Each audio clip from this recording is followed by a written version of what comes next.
Om Namo Bhagavate Vasudevaya. Om Namo Bhagavate Vasudevaya. Om Namo Bhagavate Vasudevaya.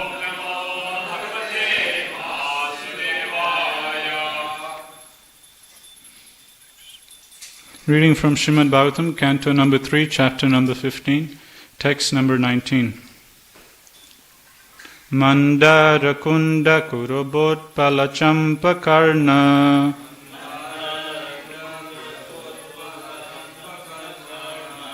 Mandara kunda kurubot palachampa karna.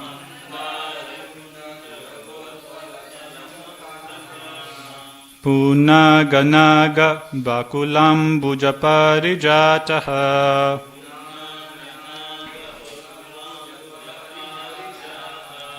Puna ganaga bakulam bujaparijataha.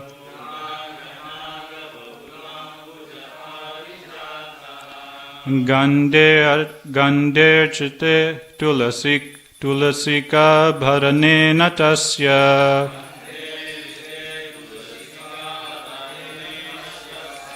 Gande chite tulasika bharane natasya.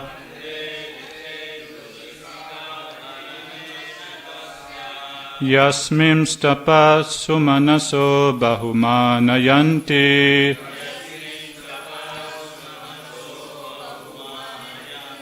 Yasmim stapa sumanaso bahumanayanti.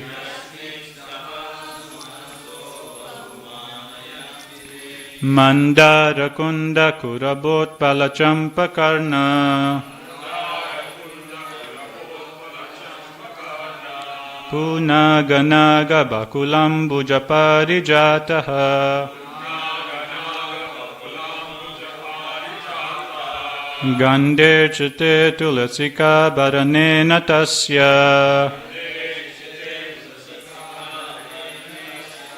Yasmim stapa sumanaso bahumanayanti. Mandara kunda kurabot palachampa karna. Puna ganaga bakulam bujaparijataha.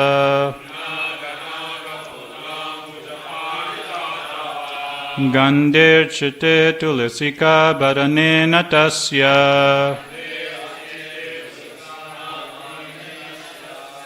Yasmim stapa sumanaso bahumanayanti.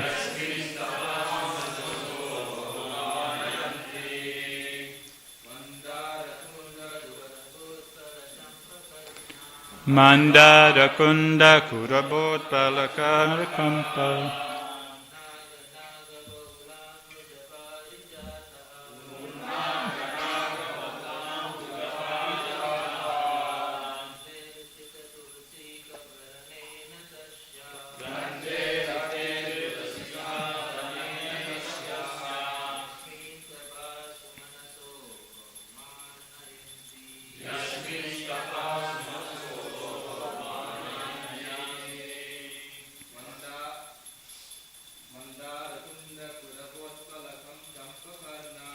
Manda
Matajis.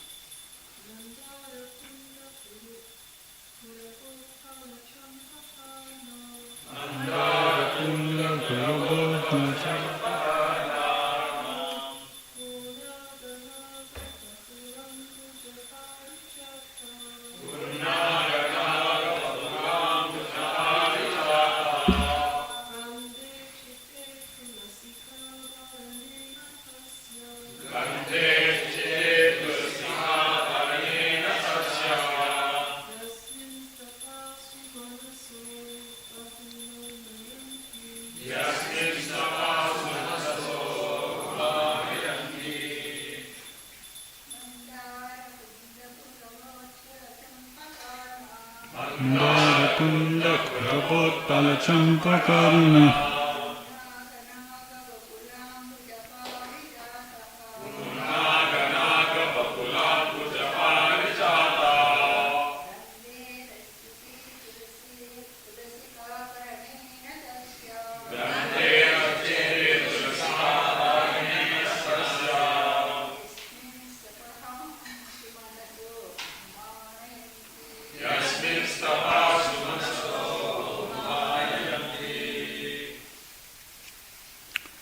Word for word translation: Mandara, Mandara, Kunda, Kunda, Kuraba, Kuraba, Utpala. These are all names of different flowers. I'll just read them: Champaka, Arna, Punaga, Naga, Bakula, Ambuja, Lily, Parijata, Parijata, Gande, fragrance, Archite, being worshipped, Tulasika, Tulasi, Abharanena, with the garland, Tasya, of her, Yasmin, in which Vaikuntha, Tapa, austerity, Sumanasa, good-minded, Vaikuntha-minded, Bahu, very much, Manayanti, glorify. Translation and purport by His Divine Grace Srila A.C. Bhaktivedanta Swami Srila Prabhupada, Srila Prabhupada Ki Jai. Translation: although flowering plants like the Mandara, Kunda, Kurabaka, Utpala, Champaka, Arna, Punaga, Naga Kesara, Bakula, Lily, and Parijata are full of transcendental fragrance, they are still conscious of the austerities performed by Tulasi, for Tulsi is given special preference by the Lord, who garlands himself with Tulsi leaves. Purport: the importance of Tulsi leaves is very clearly mentioned here. Tulsi plants and their leaves are very important in devotional service. Devotees are recommended to water the Tulsi tree every day and collect the leaves to worship the Lord. One time an atheistic Swami remarked, "What is the use of watering the Tulsi plant? It is better to water eggplant. By watering the eggplant, one can get some fruits. But what is the use of watering the Tulsi?" These foolish creatures, unacquainted with devotional service, sometimes play havoc with the education of people in general. The most important thing about the spiritual world is that there is no envy among devotees there. This is true even among the flowers, which are all conscious of the greatness of Tulasi. In the Vaikuntha world, entered by the four Kumaras, even the birds and flowers are conscious of service to the Lord. Om Jnana Timirandasya Jnananjana Salakaya Chaksul Metamyena Tasmei Shri Gurave Namaha. Jai Shri Krishna Chaitanya Prabhu Nityananda Shri Advaita Gadadhara Shivasadi Gaura Bhakta Vrinda. Hare Krishna Krishna Krishna Hare Hare Hare Rama Rama Rama Hare Hare.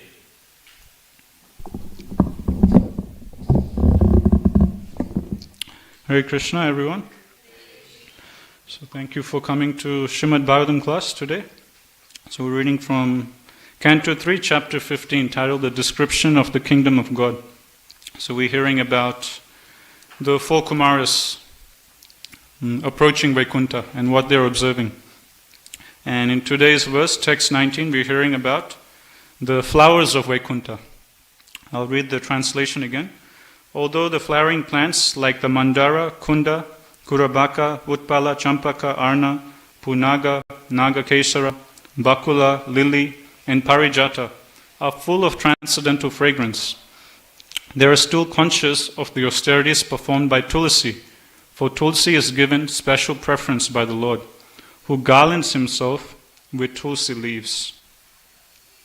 So today's verse is talking about the flowers of Vaikuntha, and Bhagavatam is explaining how all these different flowers which are there in Vaikuntha, they all give off very nice, sweet, transcendental fragrance, very pleasing fragrance. But although they have such nice qualities, they give such nice fragrance, all these flowers, they recognize the special position of Srimati Tulsi Devi. They're not proud of their own fragrance, but they understand that although they can give such nice fragrance, although they look very beautiful, they understand that greater than them is Srimati Tulsi Devi. Why? Because Srimati Tulsi Devi is very, very dear to the Supreme Lord, and the Supreme Lord accepts garlands of Tulsi leaves, manjaris, so on and so forth. So in the purport, Prabhupada, he's talking about the importance of worshipping Srimati Tulsi Devi, and Prabhupada is also taking this verse as an opportunity to point out how in the spiritual world there's not a single trace of envy. And Prabhupada is saying, just look, even in the spiritual world, what to speak of, the residents, even the flowers, even the birds. There's no envy amongst the birds. There's no envy even amongst the flowers in Vaikuntha. For example, these flowers which you're hearing of, Mandara, Kunda, Champaka, so on and so forth, they could be proud of being very beautiful. They could be proud of giving very nice fragrances, where Prabhupada is explaining. None of them have pride. Rather, they all glorify and they all sing the glories of Srimati Tulsi Devi without being jealous of Tulsi Devi, without being envious. They're not jealous or envious. Why is Krishna only accepting Tulsi garlands? Why is Krishna saying, I'll only accept Bhoga which has Tulsi leaf on top? There's no question of jealousy or envy in the spiritual world. In the previous verses we've been hearing how the residents in Vaikuntha, they'll be flying in their airplanes. The four Kumaras are observing. And what would the residents of Vaikuntha do while they're flying in the airplanes? They'll be chanting the glories of the Lord. Then the next verse, text 18, we're hearing not only are even the birds and the bees and the insects, they're also singing the glories of Krishna. In yesterday's text it's given that when the king of the bees hum in a high pitch, singing the glories of the Lord, there is a temporary lull in the noise of the pigeon, the cuckoo, the crane, the chakravaka, the swan, the parrot, the partridge, and the peacock. Such transcendental birds stop their own singing simply to hear the glories of the Lord. So the bees in Vaikuntha, they will hum and they will sing the different glories and pastimes of the Supreme Lord. And when all the other birds and insects in Vaikuntha, they would hear glorification of the Supreme Lord spoken by these bees, then they'll immediately stop and silently listen and take in the nectar through the ears. And Prabhupada again in his purport is explaining how generally in the material world, everyone wants to talk themselves. Everyone wants to be in the center and speak and get glorification, get attention. But in the spiritual world, when one devotee notices another devotee speaking very nice Krishna Katha, chanting the holy name very nicely, then they stop and they silently listen and they take in the nectar. There's no envy or jealousy. So this, Prabhupada explains, is there amongst the birds, the insects, the bees, and also among the flowers, which we're seeing today. So Prabhupada is explaining that this is the nature of Vaikuntha. If we want to enter into the spiritual world, we have to be completely free of envy. One time, Prabhupada, he would explain that different anarthas we have, we can all transform it into something spiritual. For example, Prabhupada says we have this anartha of anger. We can overcome anger by becoming angry when a Vaishnava is being offended, or a Vaishnava is being blasphemed, or when Krishna is being offended, or when Krishna is being blasphemed. If we do like that, then we can get free of material anger. Same way Prabhupada explains how we can overcome lust. Instead of becoming lusty to gratify our own senses, instead of being lusty to see nice things, to eat nice things, feel, touch nice things, instead Prabhupada says you can overcome material lust by being lusty to satisfy Krishna. So we become lusty. Let me distribute more books for Krishna. Let me preach more. Let me make more devotees for Shri Shri Radha Gopinath. Let me make nice, tasty bhoga offerings for Shri Shri Radha Gopinath. So that same lusty desires which we have for our own sense gratification, Prabhupada explains, we can just channel it towards Shri Shri Radha Gopinath. That same fire we have, you just channel it towards Krishna. So in this way, Prabhupada explains different anarthas you can spiritualize, like pride. Instead of being proud of our own skills, so on and so forth, we can cultivate spiritual pride. What is spiritual pride? That we are proud to be servants of Shri Shri Radha Gopinath. We are proud to be servants of Sri Chaitanya Mahaprabhu. We see these with the Gopas, right? In Krishna book, when Aghasura is there, the Gopas, they're showing spiritual pride. They're saying that Krishna, he is our master. Krishna has killed so many demons. Even if this snake, even if this thing which looks like a cave, even if it's a snake, even if it's a demon, no problem, Krishna will save us. We're all mates of Krishna. Krishna is almighty, Krishna will save us. And we see this in Chaitanya Leela also.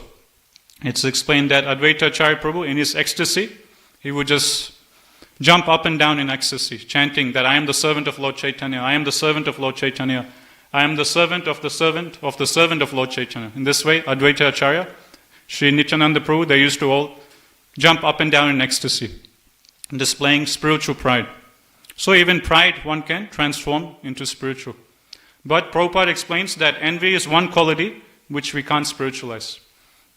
Pride, anger, lust, all of these different anarthas, we can flip it around and engage it, dovetail it in Krishna's service, spiritualize it. But Prabhupada is explaining envy is one quality which we can't do. So this demon of envy is something that we all need to free our hearts from to go back to Goloka Vrindavan, because even the flowers, even the birds, the insects, they don't have a single trace of envy in their hearts. So the next question is how to overcome envy. One angle Prabhupada gives, which I like to remember, very simple. Prabhupada analyzes what exactly is envy. Prabhupada explains that envy is simply indirect appreciation of another devotee's service. The definition of envy is indirect appreciation of another devotee's service. So Prabhupada explains that you only become envious of someone who is doing better service than you. Someone who is greater than you. You never become envious who is lower than you. Someone is outperforming you in a particular service. Then you get envious. This person is doing better than me. So in this way, Prabhupada explains that when we're envying someone, we're actually indirectly appreciating wonderful service being done by that particular Vaishnava or Vaishnavi. So Prabhupada explains, instead of indirectly appreciating, you just directly appreciate. And if you, instead of becoming envious and indirectly appreciating, if you just directly appreciate and glorify that devotee for doing better service than you, then that's it. You can easily overcome envy. It's a very simple, powerful solution Prabhupada gives for envy. So you can take some time to think about this. Envy is simply indirect appreciation of another devotee's service. We only envy someone who's doing better service than us. So Prabhupada says, instead of indirectly becoming jealous or envious, we just directly accept the fact that yes, this devotee is singing better than me. Yes, this devotee is a better cook than me.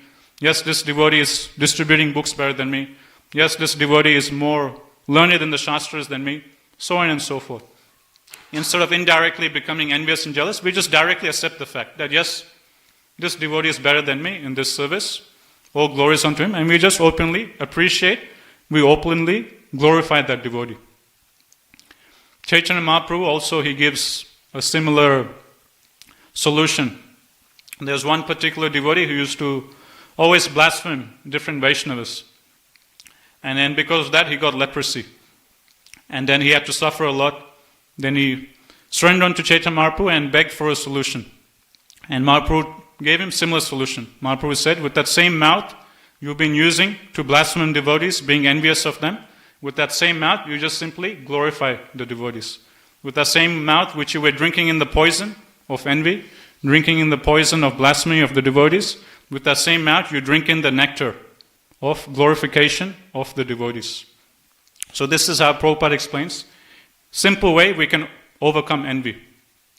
When we notice jealousy or envy coming into our hearts, we understand that, okay, I'm becoming jealous or envious because this devotee is outperforming me in this particular service. He's doing better service than me.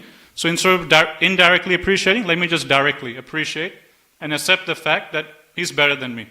And let me glorify him. By that, Bhagavatam explains that this is for our own good, we make spiritual advancement.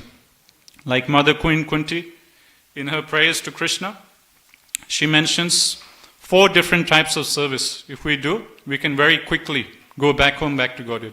Shinvanti Gayanti, Grinanti Abhikshnasha, Smaranti Nandanti, Tave Hitam Jana.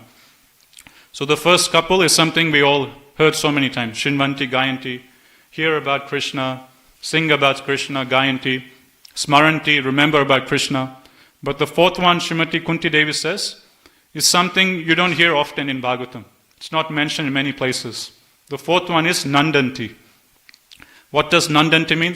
We've heard of Shinvanti, we've heard of Gayanti, we've heard of Smaranti, hearing, chanting, remembering. But what is Nandanti? Nandanti, Prabhupada translates as, Nandanti means we take pleasure, we feel happy seeing other devotees service. We take pleasure and happiness seeing other devotees singing about Krishna. We take pleasure and happiness seeing other devotees hearing nicely about Krishna. We take pleasure and happiness in seeing other devotees nicely serving Sri Sri Radha Gopinath, doing different services. And His Holiness Radhanath Swami Maharaj, he explains in one lecture that if we simply do this one activity of Nandanti, we don't have to do anything, we just sit in one place and we just observe other Vaishnavas doing different services. And if we genuinely just follow this one aspect of Nandanti, if we genuinely just feel appreciation and happiness seeing other devotees service, then we can simply go back home, back to Godhead. Just by simply looking at other devotees doing service and just feeling happy about it. And genuinely appreciating and genuinely feeling great bliss. This is how powerful His Holiness Radhanath Swami Maharaj explains that Nandanti is. We don't have to do anything. We can just sit in one corner and you just observe all the different wonderful devotees in our community, how they're all very nicely serving Sri Sri Radha Gopinath. And just by appreciating and feeling happiness, seeing other devotees doing the services, Radhanath Maharaj explains that we can just go back home, back to Godhead. Just by doing this one simple aspect of devotional service, which is Nandanti, taking pleasure in others' devotional service. So the same solution that Srila Prabhupada gives to overcome envy, same thing is also spoken by Chaitanya Mahaprabhu in the Chaitanya Bhagavat. So this is how we can easily overcome envy by just instead of indirectly appreciating and becoming jealous, we just directly glorify, directly appreciate other devotees' wonderful service. And as a benefit or a side reaction of that, Bhagavatam explains, whenever we appreciate and glorify another devotee's service, we get 1/6 of their good qualities. Whatever good quality we're noticing, and we appreciate, we glorify them, we serve them. By serving that particular Vaishnava, by glorifying them, we get 1/6 of their good qualities. So it's good for us, it's good for Krishna. Krishna experiences more pleasure and happiness by seeing us glorify His devotees. It's good for everyone. Whereas when we become envious and jealous, Krishna doesn't feel happy. It's painful for Krishna's heart. Bhagavatam explains that actually we're torturing ourselves when we become envious. We're actually causing harm to our own spiritual lives. So when we become envious and jealous, we're not benefiting Krishna, we're not benefiting ourselves, we're not benefiting other Vaishnavas. But when we genuinely glorify, appreciate other devotees' services, when we go and serve other devotees who are doing better than us, Bhagavatam explains that Krishna, he becomes very happy and pleased. Other Vaishnavas, they become very happy and pleased. And we also make spiritual benefit. We also make spiritual advancement. 1/6 of all the good qualities of that particular Vaishnava, we also acquire. So this is the fast track of advancing very quickly. We just go and serve and appreciate and glorify other devotees. Different Vaishnavas, they have different wonderful devotional qualities, and by serving all the Vaishnavas, we will all collect 1/6 of all their devotional credits, and this way we will advance more and more and more. There's one particular devotee I was reading about in Chaitanya Charitamrita. This devotee's name is Haridas Pandit, and he was one of the Krishnaraj Kaviraj Goswami is glorifying this devotee, how he was one of the top servitors in the temple of Shri Radha Govindaji in Vrindavan. And this is in the chapter where Krishnaraj Kaviraj Goswami, he's talking about different Vaishnavas who all requested him and inspired him to write Chaitanya Charitamrita. And Haridas Pandit is one of these devotees. So in glorification of Haridas Pandit, Krishnaraj Kaviraj Goswami, he starts reciting verse after verse, describing the wonderful qualities of this great Vaishnava, Haridas Pandit. And in one particular verse, he describes 3 qualities of Haridas Pandit, which is something we should all take to our heart and try and cultivate. Very nicely, in one verse, Krishnaraj Kaviraj Goswami, he sums up all the wonderful qualities of Haridas Pandit. So the verse goes like this: Vaishnava gunagrahi na dekaya dosa, kaya mano vakya kare, Vaishnava santosa. So 3 things Krishnaraj Kaviraj Goswami he mentions about Haridas Pandit. Number 1, Haridas Pandit was Vaishnava gunagrahi. Just like we have Krishna, Shri Radha Gopinath, they are Bhavagrahi Janardana. Bhavagrahi Janardana means Krishna, he accepts the bhava, the love and the affection, the mood, the consciousness in which we offer things to him. And the example we always cite is that of Vidura's wife. She is offering. Krishna has come to her house as a guest. She's in great ecstasy. Krishna is my house. I need to feed Krishna. I need to serve Krishna. She gets a whole bunch of bananas. She peels the bananas, but instead of giving the banana pulp to Krishna, she throws the banana away and she gives Krishna the banana skin. And what does Krishna do? Does Krishna tell her, like, why are you giving me this? Why are you throwing that? No, Krishna just happily, with a nice smile on his face, just accepts the banana skin and just continues eating the banana skin. So this is one powerful example where we see this principle of Bhavagrahi Janardana. Krishna just accepts the love and devotion of his devotees. So much so, even if you offer him something which is inedible, something actually you can't eat, like the skin of a banana. No one can eat the skin of a banana. But Krishna is Bhavagrahi Janardana. He just accepts the love. So even if you offer him banana skin with love and devotion, Krishna says, I will happily accept it. So this is Krishna. So Haridas Pandit, he was Gunagrahi Haridas Pandit. Vaishnava Gunagrahi Haridas Pandit. What does that mean? Just like Krishna, he accepts the bhava of his devotees, Haridas Pandit, he would only accept, he would only see the good qualities of all the Vaishnavas. So that's the meaning of Vaishnava Gunagrahi. So this is how we should all be. We should always, Prabhupada says, we should be like a honeybee.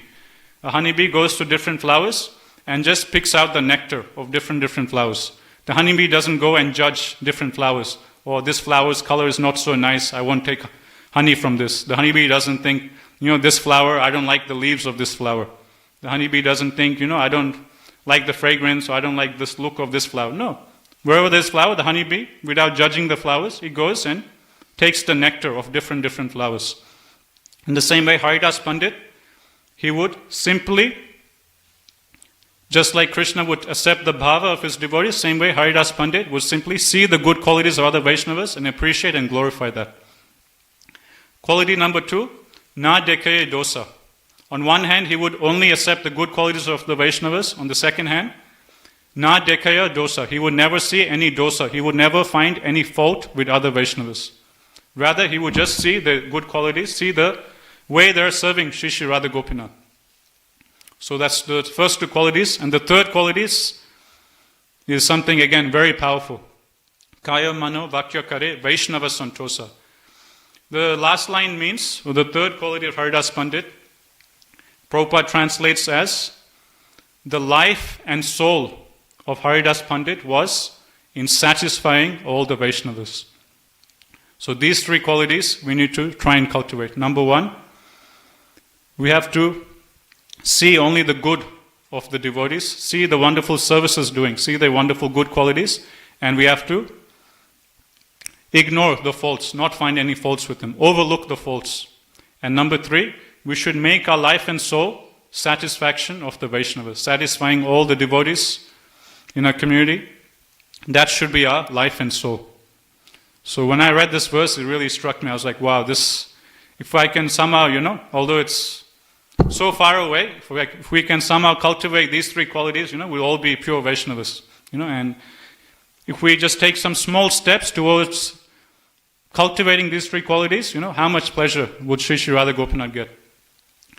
One prayer Ghanshyam Prabhu said we can offer to Sri Sri Radha Gopinath is that Sri Sri Radha Gopinath, please bless me so I can see your devotees the way you see your devotees.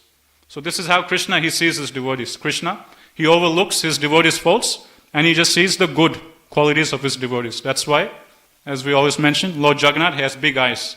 Because with his big eyes, he's always looking for wonderful good qualities of his devotees. Even though it might be something small, Lord Jagannath, with his big eyes, he will magnify that small good quality. Alpa Seva Bahu Manya. You just do a small little devotional service, Alpa Seva, Lord Jagannath, he will magnify it. Bahu Manya. He would increase it and think, oh, it's a very big service he's done for me. So this is the way Krishna sees his devotees. So Ghanshyam Prabhu is explaining that we can beg Sri Sri Radha Gopinath to please bless us, that we can see their devotees the way they are seeing their devotees. At the moment, the way we're seeing devotees is the opposite. We're always finding faults and apparent, the wonderful good quality services doing, we're overlooking. We're not taking time to appreciate and glorify. So this nice verse of Chaitanya Charitamrita, which Krishnaraj Kaviraj Goswami has so nicely composed in glorification of Haridas Pandit, it's a nice verse to memorize and meditate on and take steps in cultivating these 3 qualities. So this we're seeing displayed in Vaikuntha by the flowers of Vaikuntha. How they're all appreciating the wonderful, glorious position of Srimati Tulsi Devi. They're not becoming envious of the special position given to Tulsi Devi. And in the purport, Prabhupada is explaining about the importance of worshipping Tulsi Devi.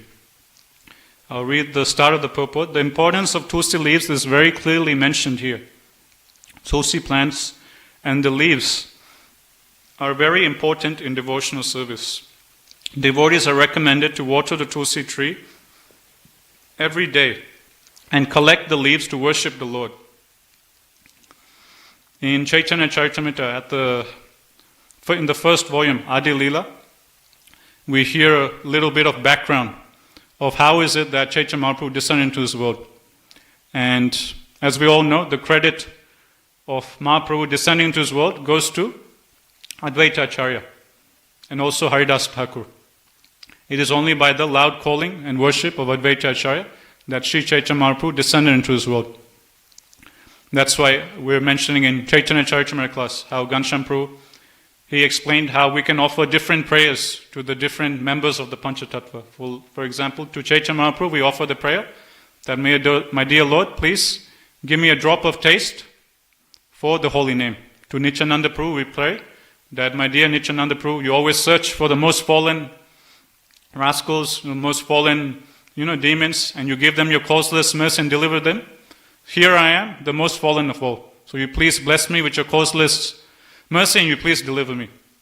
And to Advaita Acharya, we pray that my dear Lord, only at your request did Lord Gauranga and Lord Nityananda appear in this world. So in the same way, please request your dear Lords to please appear in the altar of my heart. To Gadadhar Pandit, we pray that my dear Lord, you please give me a drop of taste for Srimad Bhagavatam.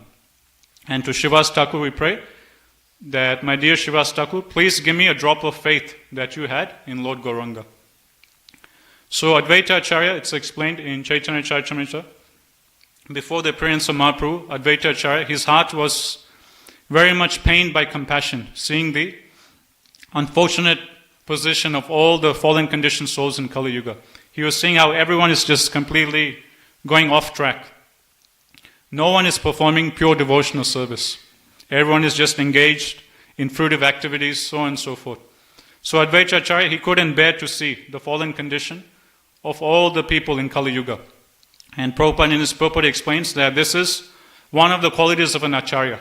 An Acharya, his heart pains greatly out of compassion when he sees the fallen condition of others. Para dukkha dukkhi. So then, Advaita Acharya, his heart paining out of compassion, he starts thinking, how can all these fallen souls be delivered? They're so fallen, there is only one option. That is, the only way they can be delivered is if the Supreme Lord, He Himself comes as an incarnation and He Himself preaches and gives them bhakti. That is the only way they can be delivered. Now, who is Advaita Acharya? He is none other than Mahavishnu. And Prabhupada explains in his purport that actually Advaita Acharya is more than qualified to liberate the whole world. He himself could have preached Krishna consciousness and transformed and delivered all the fallen conditioned souls of Kali Yuga. So although he himself could have done it, Prabhupada explains, out of natural humility, a Vaishnava, he doesn't want to go in the forefront and take all the credit, but rather he wants his master to come and do everything and his master to get the credit. So although Advaita Acharya, he was fully capable of preaching and making the whole world Krishna consciousness, still he wanted his dear master to come down and do the preaching activities so Mahaprabhu can get the credit, so glorification can go to Chaitanya Mahaprabhu. So out of humility, Advaita Acharya was thinking that the only way these people can be saved is if Krishna himself descends into this world. So then, next thing Advaita Acharya thinks, okay, so the only way they can be saved is if Krishna comes. Next question is, what can I do to bring Krishna to this world? You can't just randomly just bring Krishna like that. I have to do something. I have to worship Krishna in a way. I have to do some very nice, powerful devotional service by which I can invite Krishna, make Krishna descend into this material world. So then Advaita Acharya, he starts contemplating. Okay, the only way they can be saved is if Krishna comes. Now, how can I bring Krishna to this world? I have to do something to make Krishna come. While Advaita Acharya is contemplating, how can I bring Krishna? How can I bring Krishna? One verse comes into his mind from the Shastra. And this verse says that Krishna, he sells himself to that devotee who offers him a tulsi leaf with just a palm full of water. When Advaita Acharya remembers this verse, he gets the solution. And then he further contemplates on this verse. Why is it that Krishna sells himself to a devotee who just simply offers him tulsi, one tulsi leaf with just a little bit of water? Why is it Krishna is doing this? And as Advaita Acharya is contemplating, he's thinking to himself that Tulsi Devi, she is so dear to Krishna that Krishna feels so much gratitude to that devotee who offers him tulsi that Krishna thinks that this devotional service given to me, this tulsi leaf offered to me is so great that I can't find anything in my possession to repay that debt. I feel in Krishna, he feels great debt to that devotee who offers him tulsi. And Advaita Acharya, he's thinking like this. And Krishna, he's feeling so much gratitude, he thinks, even if I give him Vaikuntha, even if I give him all the opulence of this world, even if I give him whatever I have in my possession, that won't be enough to match one tulsi leaf offered with a little bit of water. This is how Krishna is thinking. So then, what does Krishna do? I can't give anything in my possession to match one tulsi leaf. So then, what's the solution? I'll just give my very self. I'll become the servant of that person who is giving me one tulsi leaf with a palm full of water. That's why Krishna says, I sell myself to that devotee who offers me a single tulsi leaf with a palm full of water, with love and devotion. So as Advaita Acharya remembers this verse and contemplates on this verse, he finds the solution. Okay, now I know how I can invoke the Supreme Lord to come into this world. Then, as we all know, Advaita Acharya, he starts worshipping Krishna by offering Ganga water with tulsi leaves. And by that worship, he invokes Chaitanya Mahaprabhu to descend into this world. So this is the power of Srimati Tulsi Devi. It is only by the offering of Tulsi Devi along with Ganga water that Chaitanya Mahaprabhu descended into this world. Krishna, he himself says that I sell myself, I give my very self to that devotee who just simply offers me one leaf of tulsi with a palm full of water. Recently, I think this week, only in Monday, we were reading one pastime of Haridas Thakur in Chaitanya Charitamrita. How Haridas Thakur, he would have a hut in a forest and he would simply sit in front of Tulsi Devi and chant. 300,000 holy names of the Lord every day. He would have Tulsi Devi, he would water her, circumambulate Tulsi Devi, and just sit in front of Srimati Tulsi Devi, face Tulsi Devi, and just chant in front of her. 300,000 holy names of the Lord every day. And Prabhupada, in his purports in that section, Prabhupada explains that we should all follow in the footsteps of Anamacharya Srila Haridas Thakur, and we should all, every day, sit in front of Srimati Tulsi Devi and chant our rounds. And Prabhupada explains that this principle of sitting and chanting all of our rounds with a vow in front of Srimati Tulsi Devi gives great spiritual potency, gives great spiritual strength. And Prabhupada is saying that every member of our Krishna conscious movement should make it a point to do this every day. So either we have Tulsi at our home, we chant in front of Tulsi Devi at home, or we come to the temple and we chant in front of Tulsi Devi, or if even that's not possible, Ghanshyam Prabhu says we can take a picture of Srimati Tulsi Devi. Like every day we get darshan pictures sent by Prem Sagar Prabhu, Chaitanya Prabhu. So in that they send a picture of Srimati Tulsi Devi also. So Ghanshyam Prabhu says we can also have a picture of Srimati Tulsi Devi on our phone and keep that picture of Tulsi Devi in front of us and chant our rounds in front of Srimati Tulsi Devi, following in the footsteps of Anamacharya Srila Haridas Thakur. And Prabhupada says, if we chant our rounds like this gives us great spiritual potency, great spiritual strength. And we are reading in Chaitanya Charitamrita how this prostitute who came to allure and seduce Haridas Thakur, how in 3 days she got transformed into a pure Vaishnava. And Prabhupada explains there's four types of devotional service this prostitute did by which she got transformed. From someone so lowly, the prostitute, she herself tells Haridas Thakur that my whole life I have committed unlimited sins. I am the most sinful, being a prostitute. Now I'm surrendering unto you, please give me shelter. So although she was so degraded, in just 3 days her heart was transformed and she became a pure Vaishnava. And she also started chanting 300,000 holy names of the Lord every day, just like Haridas Thakur, in front of Srimati Tulsi Devi. She also takes the same vow as Haridas Thakur. So how did she get transformed? Prabhupada in his purports explains that there is 4 types of devotional service unknowingly this prostitute did, on the strength of which she became a devotee. Number 1, when this prostitute came to allure Haridas Thakur, she saw Tulsi Devi at the front of Haridas Thakur's hut. And being brought up, in Hindu culture, she bowed down to Tulsi Devi. She offered obeisances to Tulsi Devi. So that's devotional service number 1. That she simply offered obeisances to Srimati Tulsi Devi. Then devotional service number 2, she offered obeisances to Haridas Thakur. Okay, he's a great sadhu, I'll offer obeisances. That's devotional service number 2.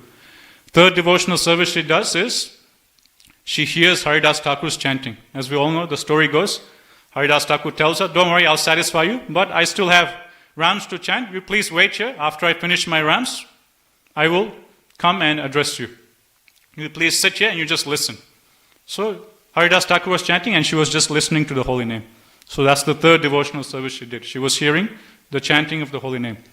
And the fourth devotional service she did is that she herself started chanting in imitation. After hearing for hour after hour after hour, she got bored. And when you get bored, you out of fun, out of imitation, she also jokingly started chanting Hare Krishna, imitating Haridas Thakur. Haridas Thakur was nicely sitting chanting. She was getting bored, so to have a little bit of fun, she also jokingly started chanting Hare Krishna, imitating Haridas Thakur. So that's the fourth devotional service she does, chanting the holy name of the Lord. And Prabhupada in his purport explains that by simply doing these 4 simple devotional services, simply by coming, offering obeisances to Tulsi Mani, simply by coming and offering obeisances to a devotee, simply by hearing the holy name and simply by chanting the holy name, jokingly, her heart got transformed, so much so she fully surrenders unto Haridas Thakur. And by following the instructions of Haridas Thakur, she becomes such a great elevated devotee, she attains Krishna Prema. So this is the power of even offering obeisances to Srimati Tulsi Devi. In Nectar of Devotion, Srila Prabhupada, he quotes one verse from the Skanda Purana. And this verse in the Skanda Purana, it's glorifying the potency of worshipping Tulsi Devi. This verse explains that there's different ways one can serve Tulsi Devi, or one can come in contact with Tulsi Devi, and just by coming in contact, With Tulsi Devi, by any one of these ways, one can get purified of millions and millions of sins. One is offering obeisances. Just by offering obeisances, one can be freed for unlimited sins. One is circumambulating Srimati Tulsi Devi. Another one is seeing Tulsi Devi. You just come to a temple and you just look at Tulsi Devi, we're making spiritual advancement. We're going closer and closer to Krishna just by looking at her. Another one is touching Srimati Tulsi Devi. So that's why generally after we do Achaman, we offer water to Srimati Tulsi Devi. We also touch her lotus feet and we gently touch one of her leaves. Because by touching Tulsi Devi, again, we make spiritual advancement. Another one is watering Srimati Tulsi Devi. Another one is hearing the glories of Tulsi Devi. Another one is chanting the glories of Tulsi Devi. Another one is sowing the seed of Tulsi Devi and worshipping Tulsi Devi. So like this, 8, 9 different ways are given in the Skanda Purana of how, by coming in contact with Srimati Tulsi Devi, one can very quickly make spiritual advancement. And one more thing, if you look at Srila Prabhupada's purports, you'll see, although Prabhupada had so many disciples doing so many wonderful services, very rarely you'll see Prabhupada single out a particular disciple of his and mention their name in his purports. For example, very few places you'll see. For example, in teachings of Lord Chaitanya, Prabhupada, he gives his gratitude to Jayananda Prabhu for sponsoring the first printing of teachings of Lord Chaitanya. So very, very few places Prabhupada will mention, single out a devotee of his and mention the name in his purport. I can't think of many, but there is one devotee Prabhupada he mentions in 4th canto. And this devotee is the famous Govinda Mataji, Govinda Dasi Mataji. And Prabhupada mentions her name in one purport in 4th canto, thanking Govinda Dasi Mataji for her service. And this is very rare. Like, I can't think of any other devotee Prabhupada singles out in his purports and openly glorifies them by mentioning their name in his purports. So the next question is, what did this Mataji do that Prabhupada felt so much gratitude, Prabhupada felt so obliged that Prabhupada writes her very name in his purport for hundreds and thousands of years for devotees to read and glorify her. So this devotee, Govinda Dasi Mataji, her service was taking care of Tulsi Marni. She started worshipping Tulsi Devi. She brought seeds, she planted Tulsi Devi, she did research, and that's how worship of Tulsi Devi started in ISKCON. And in one particular purport in 4th canto, which talks about Tulsi Devi, Prabhupada in his purport is again talking about the importance of worshipping Tulsi Devi. And as Prabhupada is dictating about the glories of Tulsi Devi, Prabhupada, in that purport, he also starts talking about this Mataji, that we're all greatly obliged to our dear Govinda Dasi Mataji, who has started Tulsi worship in ISKCON. She has sowed seeds, she has brought very nicely worshipping Tulsi Devi, and we're all greatly obliged to Govinda Dasi Mataji. So this is how much worshipping Tulsi Marni meant to Srila Prabhupada, that Prabhupada openly singles out Govinda Dasi Mataji and mentions her name in the purport. I can't think of any other devotee, Prabhupada, he singles out in his purports and openly mentions their name, glorifying them. So worshipping Tulsi Devi is very, very important aspect of devotional service. And one more verse I'll quote before we finish. There's one famous verse recited by Lord Shiva to Mother Parvati. Aradhanam sarvesam Vishnu aradharam param tasmat paratram devi tariyanam samacharam. So in this verse, Lord Shiva, he is telling Mother Parvati that Aradhanam Sarvesam, of all different types of worship, Vishnu Aradharam Param, of all types of worship of Vishnu is the topmost. One particular pastime I was reading yesterday in Chaitanya Charitamrita, Mahaprabhu, as a little boy in Nimai, he used to be very naughty. And during that time, what used to happen? The young girls of the village in Navadvip, they used to go and offer puja to different demigods to get different blessings. And one of the demigods they used to worship is Lord Shiva. And Prabhupada explains it's general custom of young girls to worship Lord Shiva to get a good husband. So they used to go with different offerings to worship the demigods. They used to have uncooked rice, some fruits like bananas, so on and so forth. And Prabhupada in his purport he explains that generally it's the custom that whenever we go to do any puja outside of our own house, then generally uncooked food is offered to the Lord. So whenever we go to worship, to do any deity worship outside of our own house, we go with uncooked foods like oranges, bananas, uncooked rice, so on and so forth. So all these young girls, they used to go worship different demigods with different articles. And one day, young Nimai, he came up to them and he just started eating all the offerings which was meant for Lord Shiva. And when all the young girls, they saw this, they immediately started chastising Nimai. That, Nimai, what is this you're doing? This is all meant for Lord Shiva. You can't just eat this. You're contaminating the bhoga offering, In a village relationship, you're just like a brother. Why are you doing this to your sisters? This is not good. You shouldn't do like this. And then how does Nimai respond? Then Mahaprabhu tells them that you don't know that I am the Supreme Lord. I am the Supreme Personality Godhead.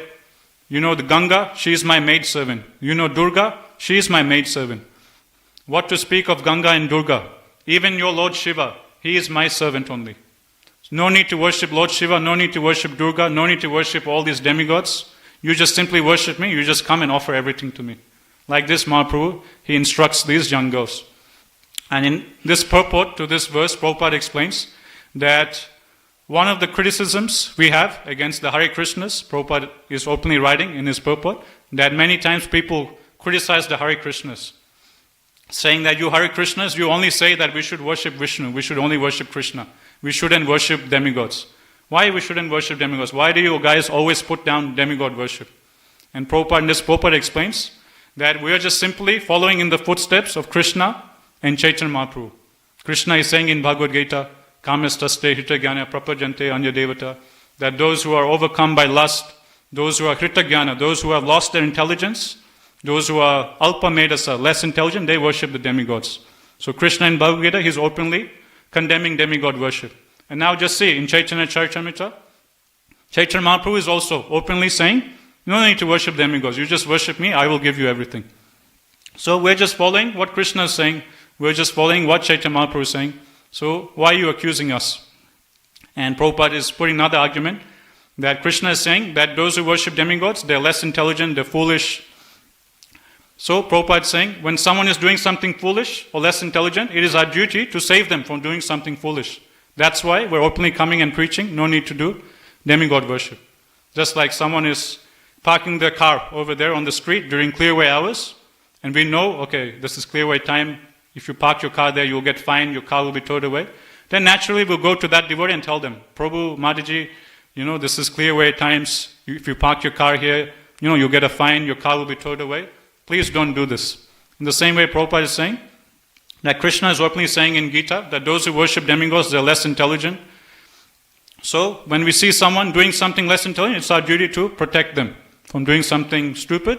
And that's why we openly say, worship Krishna, worship the Supreme Personality Godhead.